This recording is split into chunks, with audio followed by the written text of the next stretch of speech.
issue a buyer na MP before the campaign and they say on the area John Mahama ka say teacher and nursing training allowance 2016 sure sure MP before ka so omo de beba and no be campaign and omo de buy but after several years no and you be bebre aba ho na yewra Haruna Edrusu nso aba be ka say teacher training allowance no omo be year free ho na omo de better loan facility aba na ekoba asa no unim say multimedia insure FM sure ya keka nyoma bibia a lot of research and your head of research Eugene say to sure aka once ma say on the obenya sa teacher entry and one allowance ye ntwam sure ne ababa beto so and as usual me say MP before ni bi dey say e kind na Joma ha me twa nkontompo but training allowance no so that teacher nursing no eso wan fa so ye ngusu ntua Eugene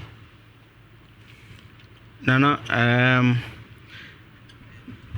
the teacher training allowance, you see, is more. Let's do that within 10 minutes. Now, you are taking more of a political issue than looking at it from the science.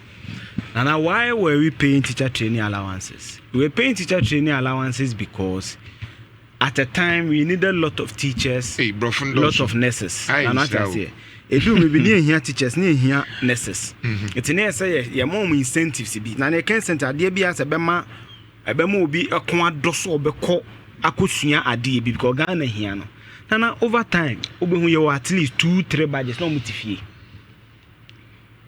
ya employ na and now share most necessary trunk crata so be free Ghana akwa brocha akusua de why because yenya dwuma ma wom so na wo sha averagely the last 1 year budgetary allocation we spend close to 200 to 250 million cedis every year to pay allowances 200 to 250 million, meaning in the last 8 years, you're spending close to about 2 billion cedis to pay allowances.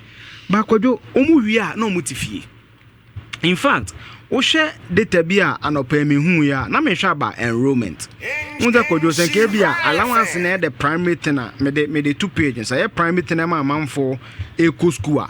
En kana na yetwa mu no bon enrollment e den e ba from 2013 yeah, Council National Teacher Training Allowances are the now enrollment around 33,526. That is GTEC data, Ghana Tertiary Education Council data. Because at the time, I'm be connect 44,813. From 33,000, Ekoya could do 44,000. That's a nipa 11,000. Make up public teacher training, Ekon do more eco school. So what does it say? He said clearly, say amount for perpetual mo person mo yeden omuko school no. Not necessarily because of what allowance.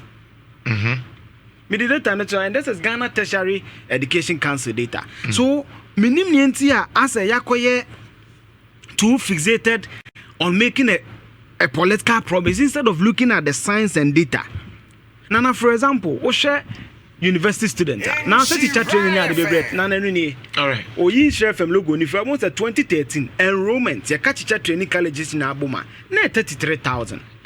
Ade na say allowance na man crofo school no. Ye allowance ifro na ko 44,000. Esa ko nanim. Dentia. Na za man for do bi ankasa say nursing teacher training no be school because we are kojo already employment. I just said dan ya be fo adwuma. Kojo again another argument na say many akoko nyina e Ghana for. Yenyina papa ye driver for eye dwuma ma aban akoko nya aka university ko political science a yeso nkogi loan ne de ne senate tua ko se kojo sulen no do senate ne tua ka meboa na me ko teacher training dia aban so mama allowance yenya so ko degree program what is the equity and fairness yenyina 4 years ti kojo average about 2 billion na ya spend was no aden na yemfa all scholarship schools no embem. Let's bring all of them together. The scholarship schemes, bring all of them together. Now, see, I'm no check here. The last somebody just 25 was then said 12 was 25 million, and the common scholarship secretariat.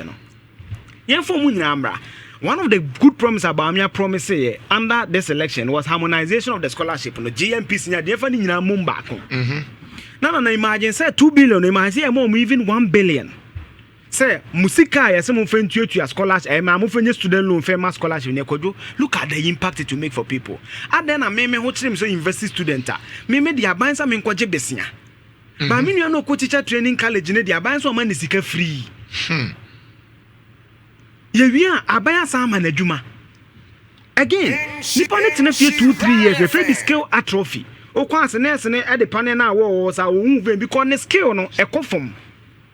That is skill atrophy. The skill no ekra no ekofom. Enti ada na ban no en savings American.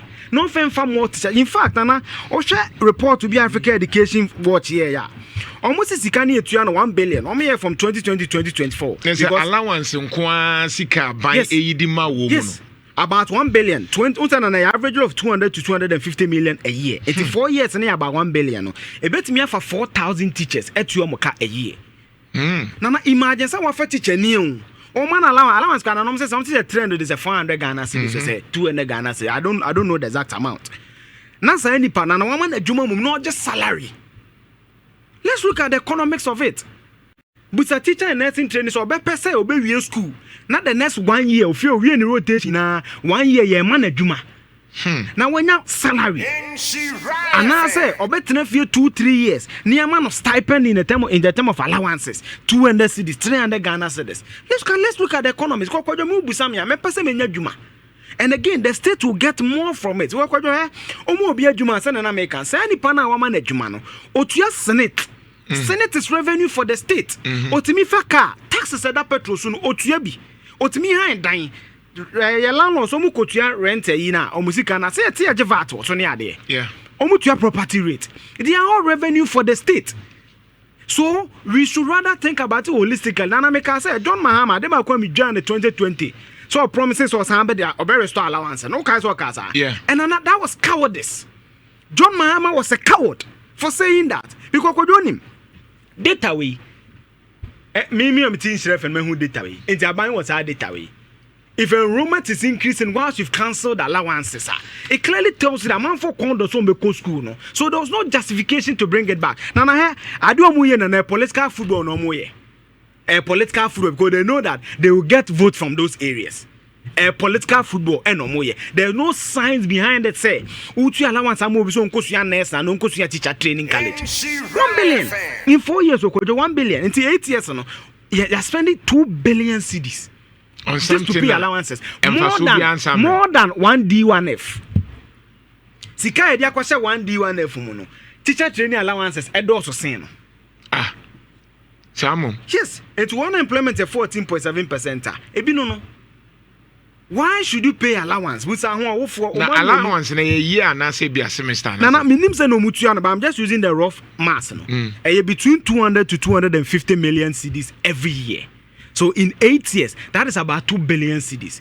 African Education or data shares, they bet for 4,000 teachers when we make such savings.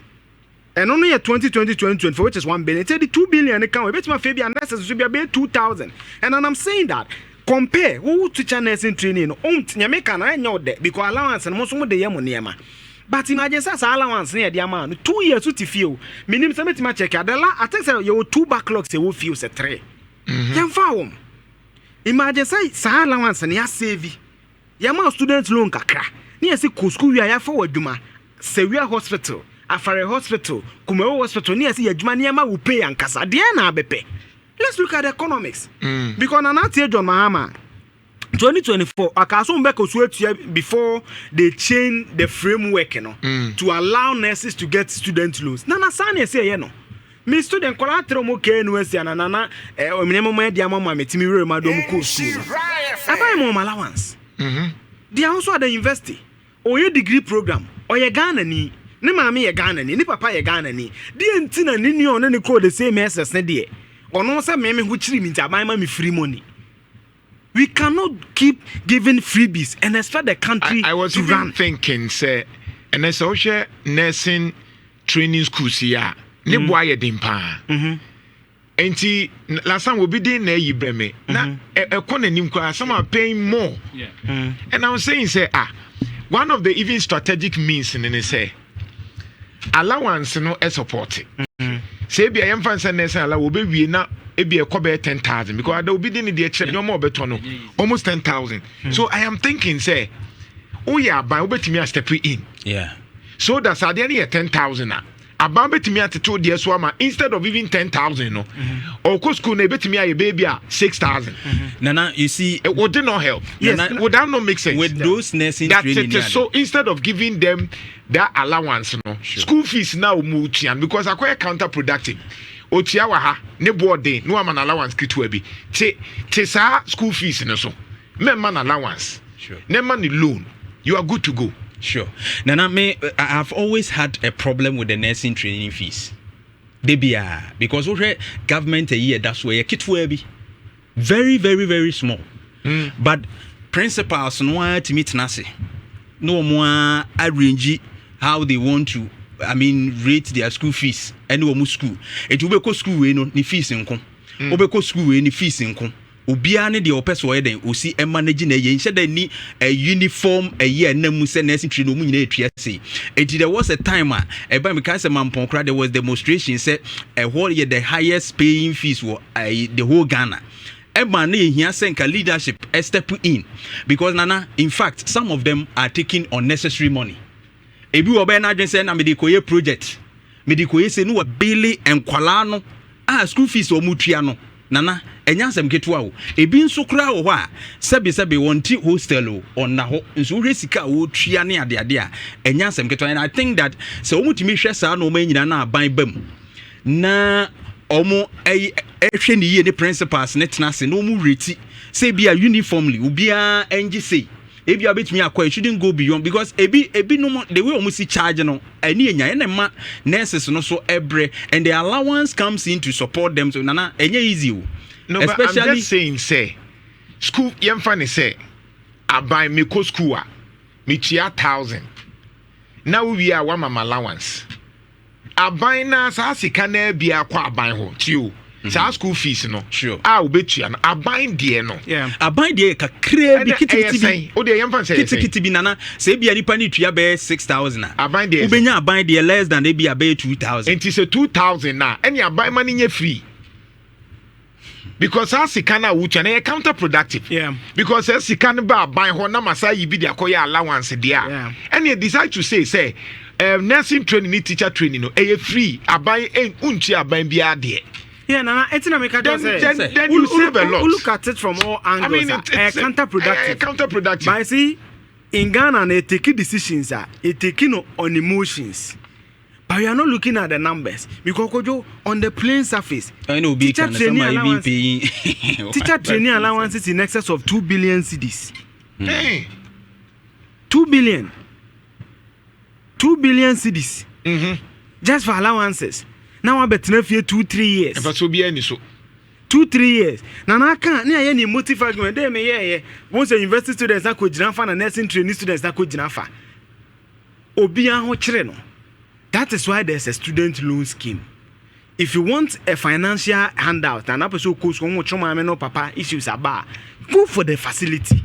Oh yeah, Abansa was Senate no is the benchmark. And no. But say you know, kase komo it's an the university students so sorry kase ye me aduani free a.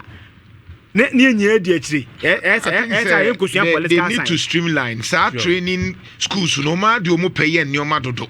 And I think that it was a Abine Bem. She said, yeah, Abine former government or Bem senior high school or realize say a prospectus no. Sure. Now mu ye ochiche mu who said nyoma bi e wo ha ni kwan say so no kwan. E was say Abine ko training schools and American principals. Now because principals ni bi wo ho a now ba ko sika bi mu jeje basa no. Nana a bit me eto fence within fence o. Ade. Nursing training a bit me to fence within fence. Now be project over 5 billion, 10 billion na or the total fence like Odre who I want to and they are being built. Students know and that's how we go with it is something number be any